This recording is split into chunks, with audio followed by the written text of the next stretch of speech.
네, 반갑습니다. 제가 이 주제 마지막 발표자고, 그리고 제가 홈그라운드에 이점이 있어서 제가 오늘 말씀은 좀 자유롭게 시간의 구애를 받지 않고 해도 되는 거죠? 아닙니다. 예, 아니군요. 네.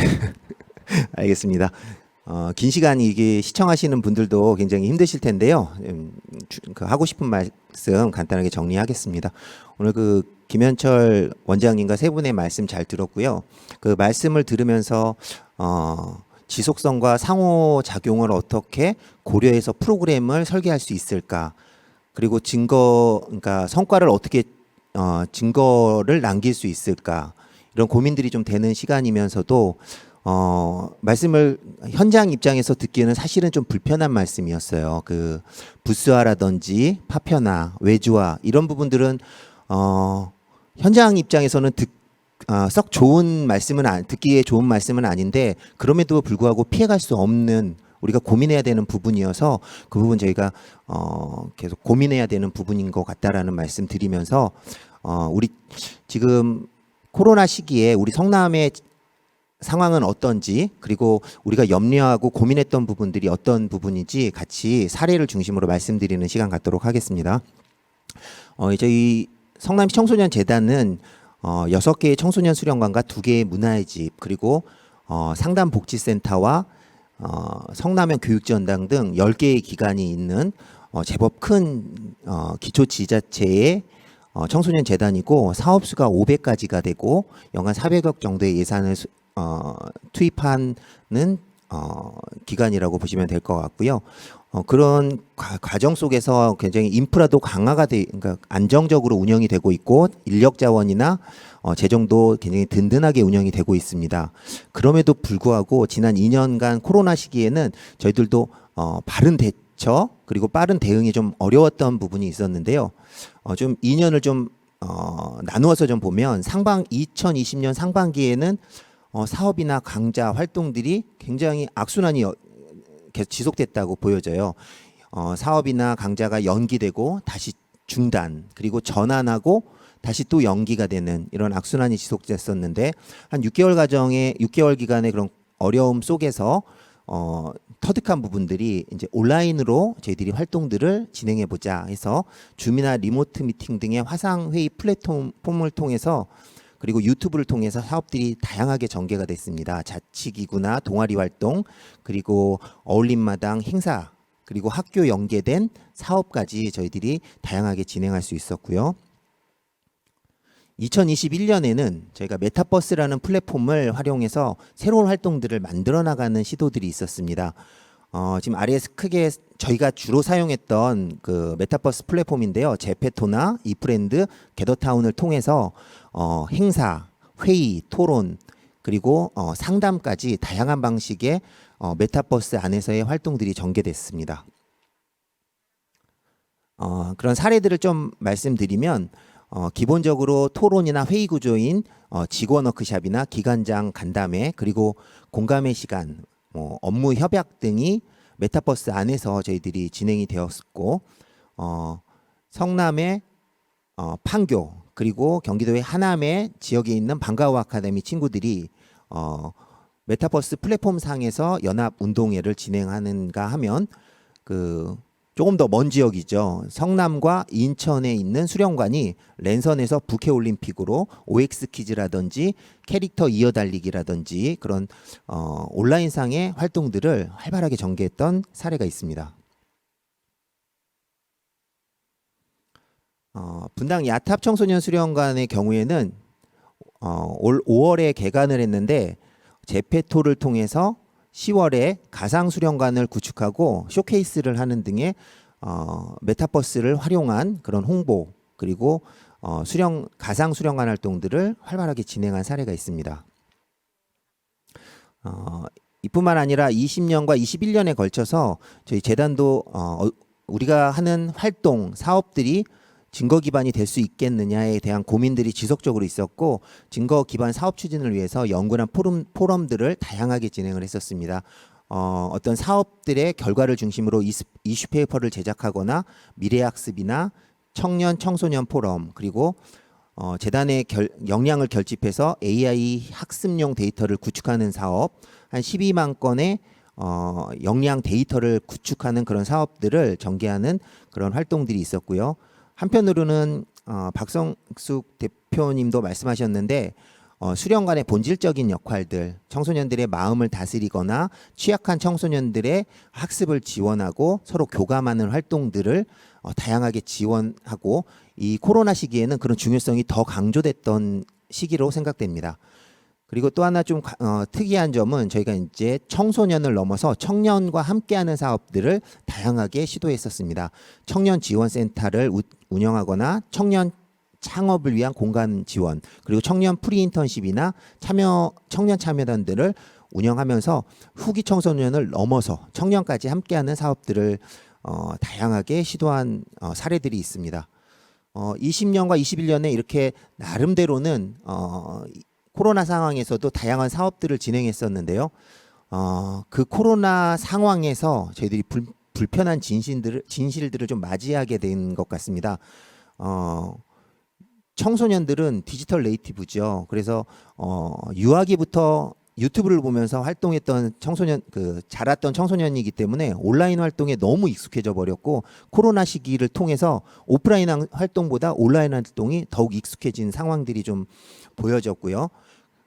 이런 청소년들의 오프라인과 온라인에 대한 인식들이 바뀌고 있는데도 안타까운 점은 대면 활동이나 집합 활동, 그리고 청소년 활동이 청소년 활동이라는 그런 지도자의 보편적인 사고들이 계속적으로 보여지는 그런 상황들이 있었습니다.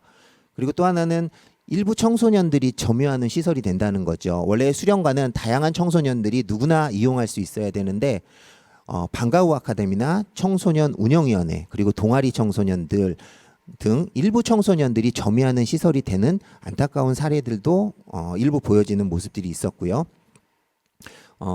청소년 활동의 질 제고를 위한 지도사의 연구 역량이 부족한 부분들이 나타납니다.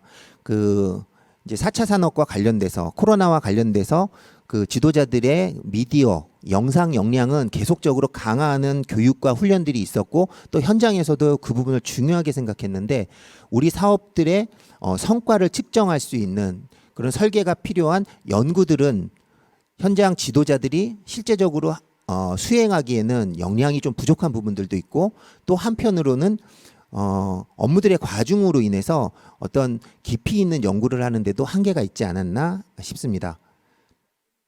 또 하나는 기존의 수련관, 문화의 집 등 청소년 시설이 역할들을 해왔던 부분에 있어서 경쟁 상대들이 계속 생기는 것 같습니다. 학교에서는 기존의 교과 중심의 교육뿐만이 아니라 그 외에 다양한 청소년 활동들을 하나 둘씩 실행을 하고 있고, 커뮤니티 센터나 마을 공동체 등에서도 수련관과 유사한 활동들을 점점 놀라울 정도의 그 설계를 해서 진행하는 모습들이 보여지고 있었습니다. 이러한 상황에서 우리 청소년 시설들이 어떤 정책들을 가지고 운영이 돼야 될까, 김현철 박사님 말씀을 좀 토대로 좀 몇 가지 뽑아봤습니다. 첫째는 그 연구의 강화입니다. 저희 청소년계가 한 40년 정도의 역사성을 가지고 있고, 전국에 800여 개의 청소년 시설들이 운영이 되고 있는데요. 그렇다고 하면 그 박사님께서 얘기하신 그런 성과들을 그 역량이 강화된다는 그런 성과들을 어떻게 증명할 수 있을까를 심각하게 진지하게 고민했어야 되는데, 그런 부분에 있어서 청소년계가 조금 취약하지 않았나 싶습니다. 그래서 청소년 정책연구원이나 학계에서 좀 그런 성과들을 확인할 수 있는 장기적인 종단 연구를 중심으로 연구 과제들을 좀 삼아보는 건 어떨까. 특히 이제 방과후 아카데미나 청소년 운영위원회 등은 정책 사업이면서 시작된 지가 한 15년 정도 된 걸로 기억하는데요. 이런 정책 사업으로 긴 호흡을 갖고 가는 사업들이라면 그런 종단 연구를 통해서 어떤 성과가 있는지를 직접 확인해 보는 것도 좋지 않을까 하는 생각이 들고, 최근 10년간의 변화를 보면 청소년계에 지역 단위의 청소년 재단이 많이 생겨났습니다. 한 20여 개 정도가 설립이 된 걸로 알고 있는데요. 이러한 청소년 재단이나 청소년 단체에서는 그런 어떤 지역 특성 그리고 단체의 특성 전략에 맞는 그 단위 사업들에 대한 연구들을 다양하게 시도하고 연구원과 함께 협업하고 그런 성과물들을 잘 갈무리할 수 있는 그런 노력들이 필요하지 않을까 생각이 되고요. 두 번째로는 초연결과 융합에 대한 이야기를 하고 싶은데요. 그 온라인은 최초 그러니까 초기에는 우리가 그 오프라인 활동의 대체 또는 임기응변의 도구로서 사용이 되었다면 저희가 지역 간 교류에서도 좀 활동한 내용인데 공간을 초월하는 그래서 참가자들이 하나의 화면 나아가서는 하나의 공간에서 모일 수 있다는 장점이 있는 거죠. 그래서 이런 장점들을 활용해서 지역 공간적인 어려움이 있는 국가 간 교류 그리고 장애 청소년들을 돕는 활동 등 다양하게 동기부여를 하면서도 활동이 가능하지 않을까 싶습니다.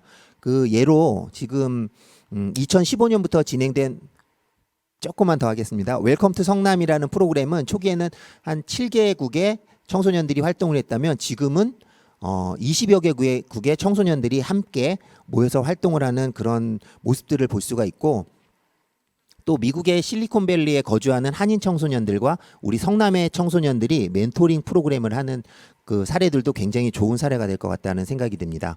그리고 울타리라는 부분에 있어서 청소년계의 울타리 어떤 생각이 드실지 궁금하는데요. 저는 학생과 청소년, 학교와 마을, 활동과 교육, 활동과 보호, 상담 이런 부분들이 이분화될 수 있는가라는 좀 고민을 할 필요가 있을 것 같습니다. 대상과 영역을 연결해서 융합하는 것들이 필요하고 청소년 사업에서 청년이 돌봄을 마을 공동체가 교육 공동체가 함께 할 수 있는 그런 다양한 네트워크를 강화하는 그런 시도들이 필요할 것 같다라는 생각이 들고요.